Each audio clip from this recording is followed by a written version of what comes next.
많이 출동했어요. 시온이는 찬이가 미와 테아시아 정답. 어린아이처럼 믿음을 가집시다. 한번 인사할까요? 어린아이처럼 믿음을 가집시다. 아멘. 우리 찬이도 바쁠 텐데 오늘 잘 나왔어요.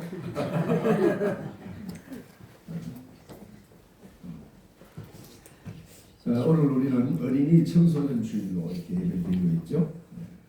어린이 주일은 1868년에 미국 감리교에서 처음 시작되었습니다.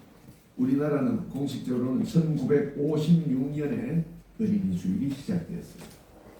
교회가 어린이 주일을 지키는 것은 하나님이 주신 선물인 어린이들, 어리고 연약하지만은 또 다음 세대를 이어갈 이런 어린이 청소년들이 믿음으로 성장하도록 이렇게 알아서 우리가 어린이 주일을 지킵니다. 또 우리나라는 어린이날이라고 있잖아요. 5월 5일 어린이날은 아동문학가이면서 독립운동가였던 소파 방정환 선생님 또 몇 분 이렇게 합해서 1923년에 시작했습니다. 방정환은 어린이라는 말을 제일 먼저 사용한 사람이죠. 그런 분인데 일제 아무란 시대에 소파 방정환 선생은 어린이를 통해서 희망의 불을 밝히자 이런 캐치프레이즈를 걸은 거예요. 불행히도 이 방정환 선생은 33세의 나이로 일찍 세상을 떠났습니다. 이 어린이 주일과 달리 어린이날은 나라별로 특별히 정하지 않는 나라가 많다고 그래요. 미국이나 영국도 365일이 다 어린이날인데 특별히 어린이날을 정할 필요는 없다. 이렇게 해서 국가가 정한 어린이날은 없습니다.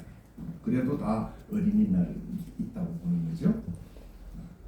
유엔은 1959년에 세계 아동인권선언을 통해서 어린이는 보호받고 건강하게 자랄 권리가 있다. 이렇게 선언했습니다. 그러나 세상의 많은 청소년과 어린이들이 여전히 고통을 받고 있습니다. 어린이와 청소년들이 각종 범죄에 노출이 되고 고통받는 것은 정말 가슴 아픈 일입니다. 지금도 수많은 아이들이 전쟁에 내몰려서 소년병으로 참여하고 있잖아요. 어린이들한테 총을 줘서 나가 싸우라고.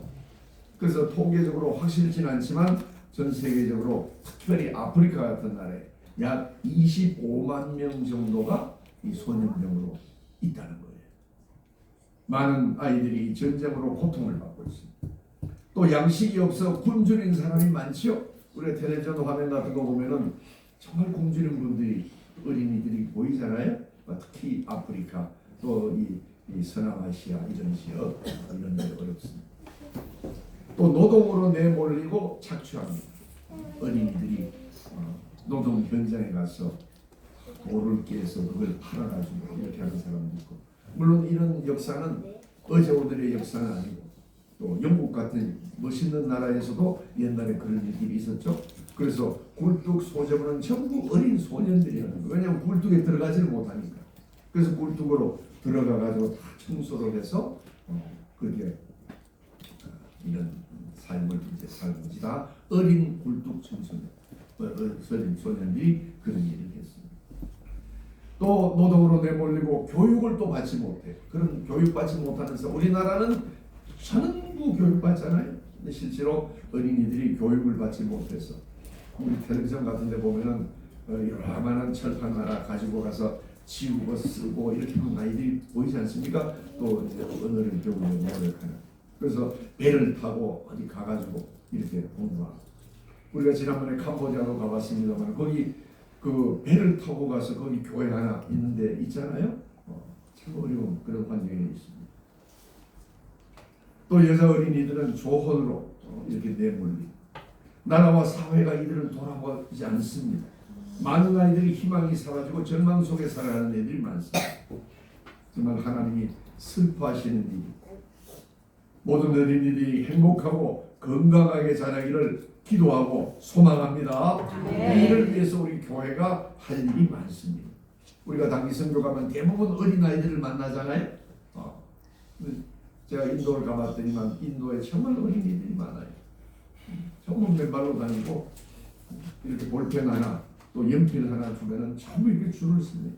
그래서 사탕도 이렇게 나눠주고 또 어렵게 생활하는 어린이들이 너무나 많습니다. 복음서에서 쓰는 이 어린아이라는 단어는 마가복음과 마태복음에서는 헬라어 파이디온이를 씁니다. 그때 어린이는 12살이 안 된 아이를 말합니다. 12살이 안 된 아이를 파이디온이라고 했어요. 근데 누가복음에서는 브레포스라고 하는 헬라어를 쓰는데 이 어린아이는 갓난아기, 젖먹이를 말하고 또는 부모의 뱃속에 있는 태아를 가리키는 말입니다. 그러므로 예수님이 말하는 어린아이의 범위는 각 태어난 아기부터 심지어는 뱃속의 태아부터 12살까지 이르는 이 모든 어린이를 포함한다. 이렇게 해석할 수가 있습니다.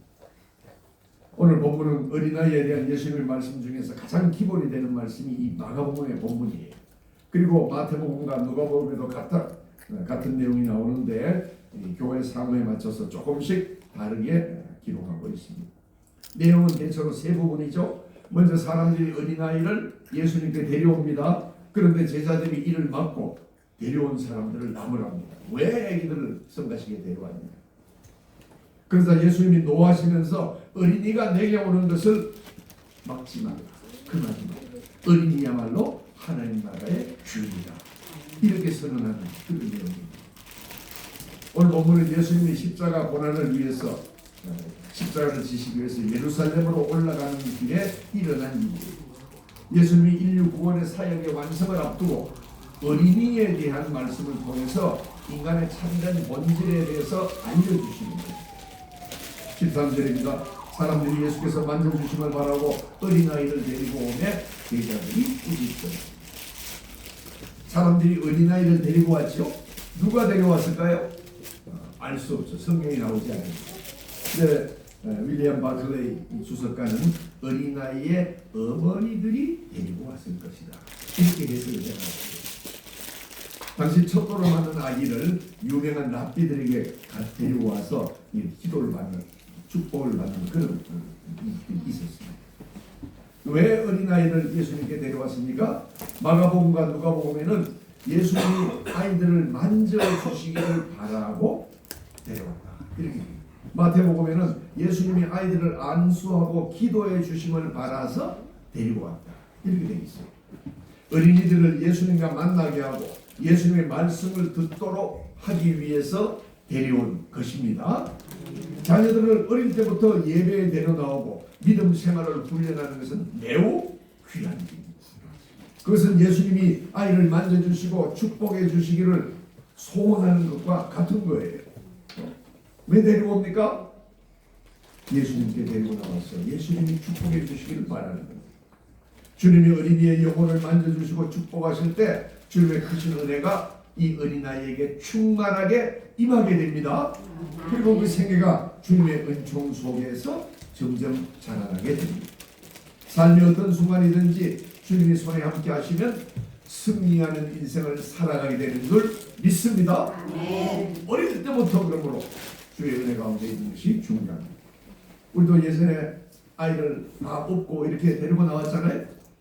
전에 우리 남경민 성도님 얘기 들어보니까 어릴 때는 예수님을 잘 믿었다고 해요. 어릴 때가 아니라 아기가 어릴 때 다 데리고 나와서 이렇게 했는데 본인은 이제 나중에 이렇게 교회 나오시게 됐지만 어린 시절에 아기들이 어릴 때 그렇게 엄마들이 부모님들이 얼마나 자녀를 데리고 예수님 믿게 하고 교회 열심히 이렇게 다니게 됩니다.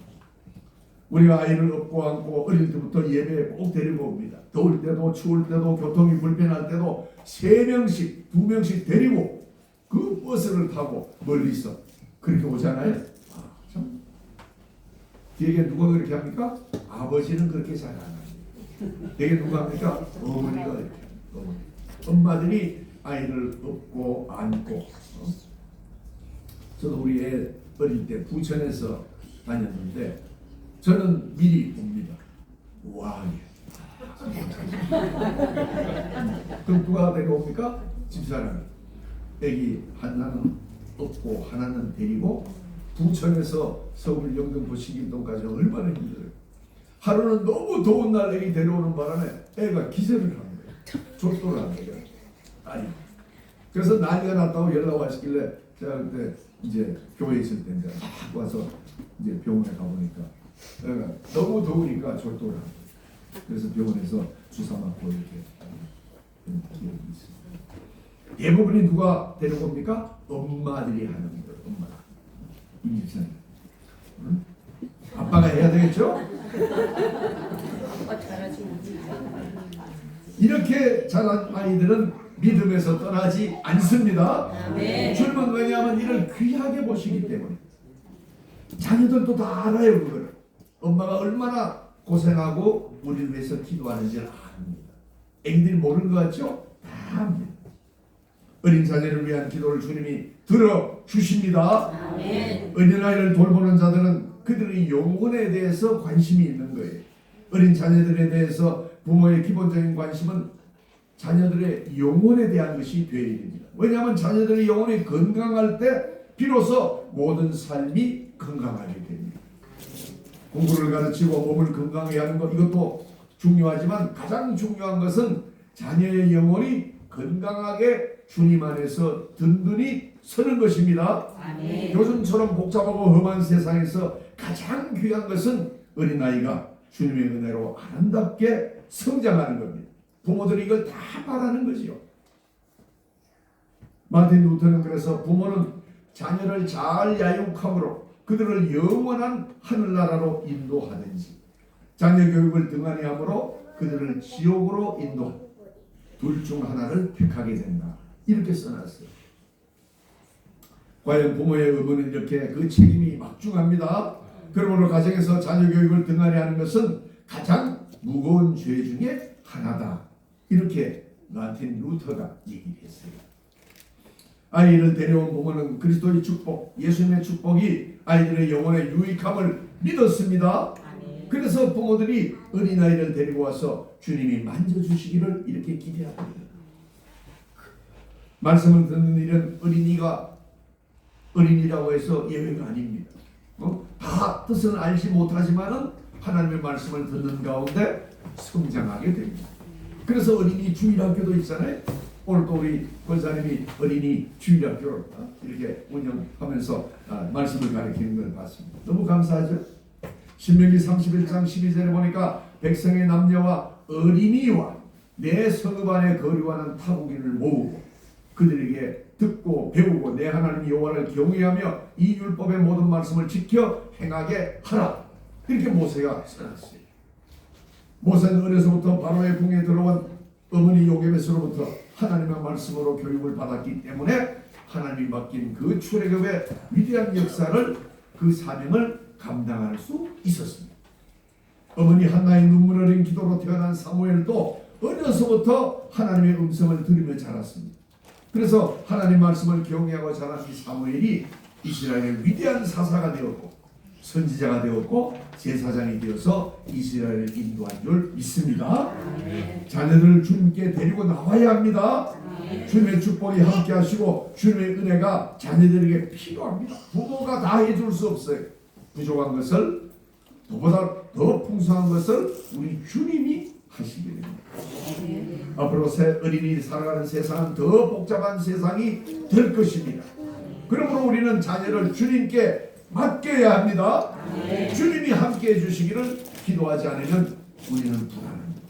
모든 것을 주님께 맡겨야 됩니다. 근데 제자들은 어린아이들을 예수님께 데리고 오는 것을 꾸짖잖아요. 바로 앞장 9장에서 서로 누가 크냐고 이렇게 논쟁하는 제자들을 불러서 예수님이 어떻게 합니까? 어린아이 하나를 가운데 세우고 그리고는 첫째가 되고자 하는 사람은 두 사람의 섬기는 자가 되어야 한다. 이렇게 하면서 누구든지 내 이름으로 이런 어린아이 하나를 영접하면 곧 나를 영접합니다. 이렇게 예수님이 말씀하고 가르쳤어요. 그런데 예수님의 가르침을 제대로 깨닫지 못하고 있는 거예요. 그래서 14절에 예수님이 뭐라고 말씀합니까? 어린아이들이 내게 오는 것을 용납하고 금하지 말라. 하나님 나라가 이런 자의 것입니다. 예수님은 제자들이 어린아이를 금하는 걸 보고 마음에 불이 여겼던 거예요. 예수님 보시기에 어린아이들이야말로 가장 순수하고, 어린이들이 당신에 나오는 것이 예수님께는 가장 기쁜 일이었는데, 이걸 이 스승의 뜻을 알지 못하고 제자들이 꾸짖는 것을 예수님은 실망한 것입니다. 예수님은 제자들에게 아이들이 내게 오는 것을 용납하고 그들을 방해하거나 또 어떤 그들을 제지하지 말라고 하셨습니다. 어린아이들이 내게 와서 구할 것을 구하고, 어른이 구하는 거하고 어린이들이 구하는 게 차이가 있잖아요. 어린이들도 나와서 어린이들이 마음속으로 구하는 걸 구하고, 그리고 내게 가르침을 받을 수 있도록 그대로 두라는 거예요. 그리고 어린아이들이 호산나 주님을 찬양하면서 은혜의 보좌 앞에 나오도록 환영하라, 이렇게 말씀을 하고 있습니다. 교회가 하는 여러 사역 중에 그러므로 어린이를 잘 돌보고 교육하는 것이 중요합니다. 어린이에게 기회를 주고 믿음이 성장하도록 기도하고 우리가 인도해야 될 줄 믿습니다. 아멘. 또 주님은 어린이를 보시면서 하나님의 나라가 이런 자의 것이다, 이렇게 말씀하셨죠. 예수는 어린이를 하나님 나라의 주인이라고 했어요. 하나님 나라에 들어오는 사람의 전형이 바로 어린아이와 같은 사람이다, 이렇게 말씀합니다. 이런 어린이의 성품이 하나님 나라의 시민의 성품과 같다, 이렇게 말하는 거예요. 어린이는 순결하고 겸손하고 누구든지 믿고 의지합니다. 바로 이런 성품들이 하나님 나라 시민의 성품이라는 거예요. 주님이 축복하시는 사람은 어린이와 같이 순수한 성품을 가져야 합니다. 그러므로 우리도 순결하고 겸손한 어린이 같은 그런 인물이 되어야 됩니다. 그런데 어린이와 달리 세상 사람들은 자신을 드러내고 하나님 앞에 보이기보다 사람 앞에 보이기를 더 원합니다. 그렇죠? 사람들은 자신이 구제하는 것을 과시하려고 그러죠. 이를 알리기 위해서 애씁니다. 마태복음 6장 2절에 보니까 그러므로 구제할 때에 외식하는 자가 사람에게서 영광을 받으려고 회당과 거리에서 하는 것 같이 너희 앞에 나팔을 불지 말라. 진실로 너희에게 이르노니 그들은 자기 상을 이미 받았느니라. 또 사람들은 기도할 때 하나님께 그냥 간절히 기도하면 되는데 사람들에게 보이려고 하는 기도가 있다는 거예요. 마태복음 6장 5절에 보니까 너희는 기도할 때에 외식하는 자와 같이 하지 말라. 그들은 사람에게 보이려고 회당과 큰 거리 어귀에 서서 기도하기를 좋아하느니라. 내가 진실로 너희에게 이르노니 그들은 자기 상을 이미 받았느니라. 사람들이 칭찬함으로써 다 상을 받은 거나 마찬가지라는 거예요. 또 하나님 앞에서 겸비하지 않고 사람들에게 자신의 모습을 드러내기를 좋아한다고 그랬어요. 마태복음 6장 16절에 보니까 금식할 때에 너희는 외식하는 자들과 같이 슬픈 기색을 보이지 말라.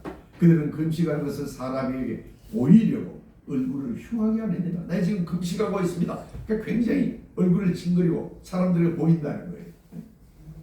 내가 진실로 너희에게 이르노니 그들은 자기 상을 이미 받았느니라. 우리는 어린이처럼 겸손히 주님의 교훈을 들어야 합니다. 주님은 언제나 우리에게 하나님 나라에 대해서 가르쳐 주세요. 가르치는 일은 주님이 항상 하시는 일입니다.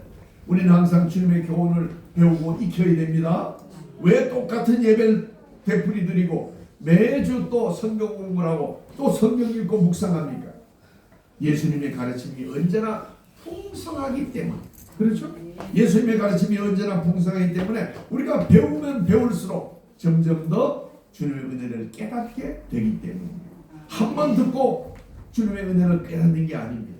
우리가 영원한 하늘나라에 갈 때까지 끝없이 주의 말씀을 배우고 익혀야 됩니다.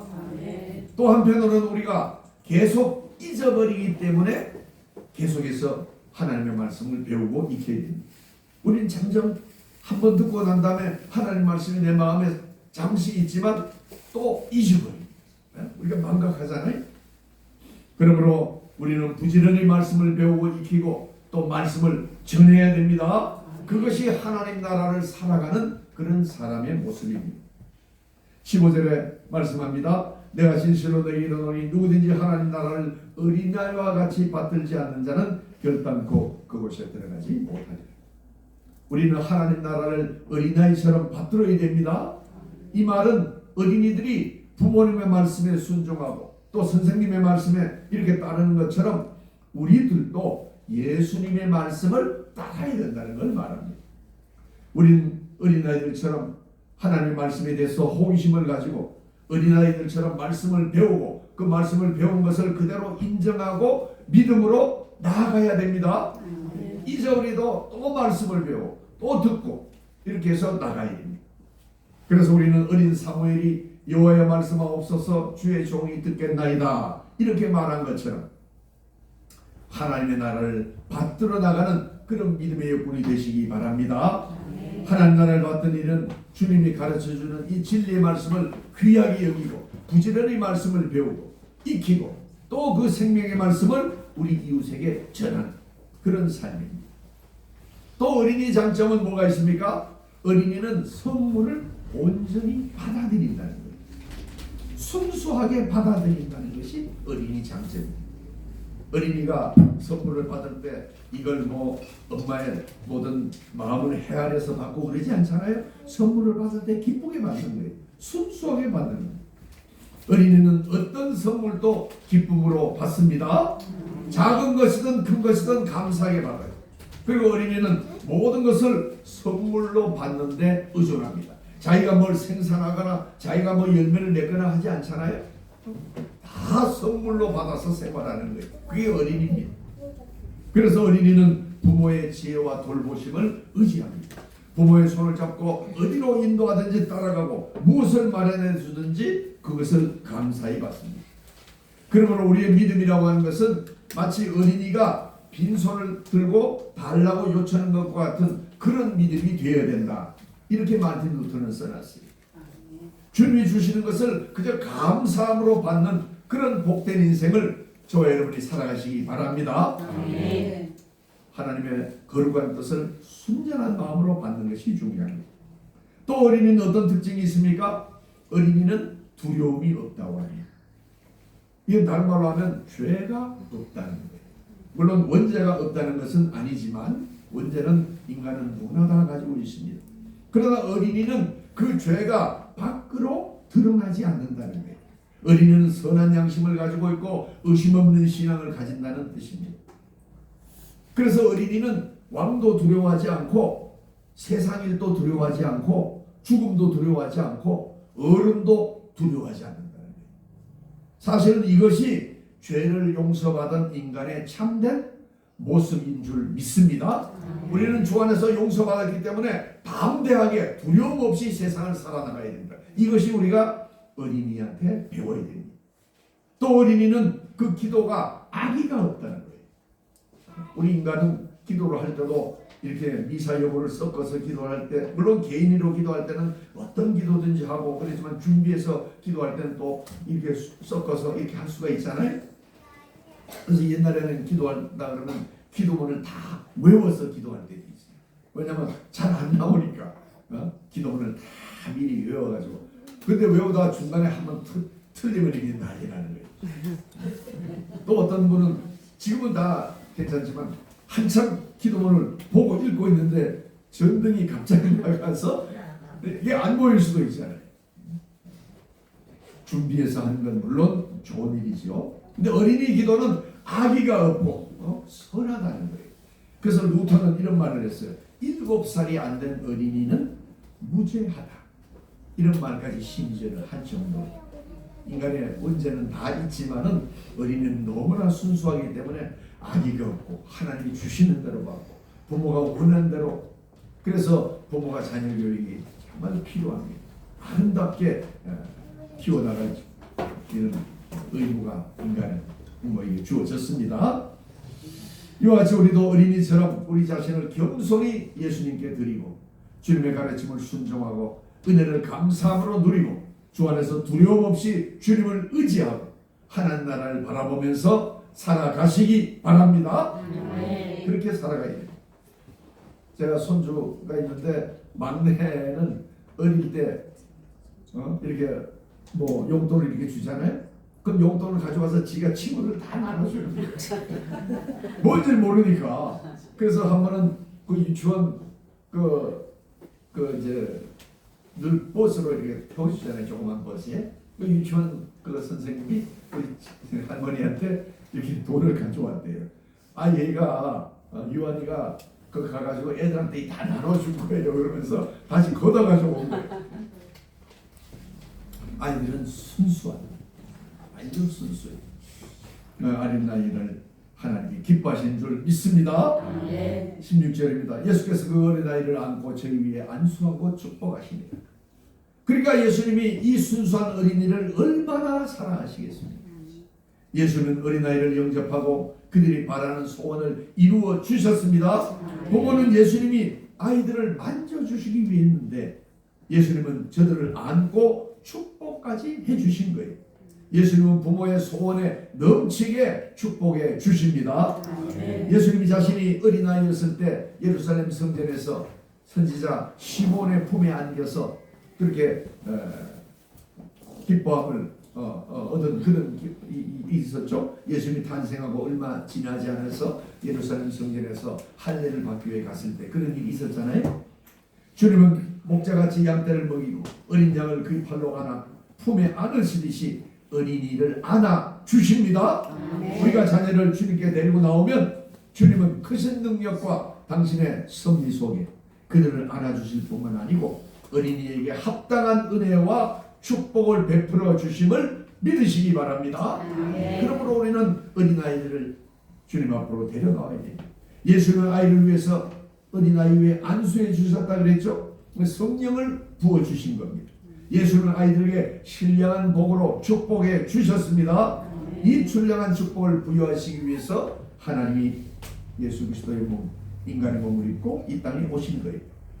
어린아이처럼 우리도 예수님의 팔에 안겨서 주님이 주시는 축복을 누리는 그런 믿음의 삶을 살아가시기 바랍니다. 어린아이를 주님께 데려오시기 바랍니다. 어린아이들이 내게 온 걸 용납하고 금하지 말라. 하나님 나라가 이런 자의 것입니다. 이 말씀하셨습니다. 어린아이를 말씀으로 양육하시기 바랍니다. 자녀들이 세상적인 즐거움보다 부모의 말에 순종하고 하나님의 말씀을 따르도록 교육하시기 바랍니다. 어린아이가 부모를 따르듯이 우리도 주님을 따르시기 바랍니다. 누구든지 하나님 나라를 어린아이처럼 받들지 않는 자는 결단코 그것에 들어가지 못하리라. 이렇게 말씀했습니다. 어린아이처럼 순수한 성품을 닮으시기 바랍니다. 겸손히 주님을 섬기며 순전한 믿음으로 주님의 선물을 기대하시기 바랍니다. 우리가 순수한 마음으로 주님께 기도하고 주님이 주실 선물을 기대할 때 하나님께서 우리가 뜻하지 않는 귀한 선물을 우리에게 주십니다. 어린이처럼 주님이 주시는 선물을 감사히 받으시기 바랍니다. 우리 모두 자녀를 깊이 사랑하고 자녀를 위해 주님께 기도하고 또 믿음의 본을 모이는 그런 부모님이 다 되시기 바랍니다. 또 우리 자녀들은 부모님 말씀을 존중하고 또 믿음으로 성장해서 하나님의 귀하게 쓰는 인물, 이 민족이 필요로 하는 인물, 세상이 필요로 하는 인물, 그렇게 되기를 주님의 이름으로 축원합니다. 아멘. 기도하겠습니다.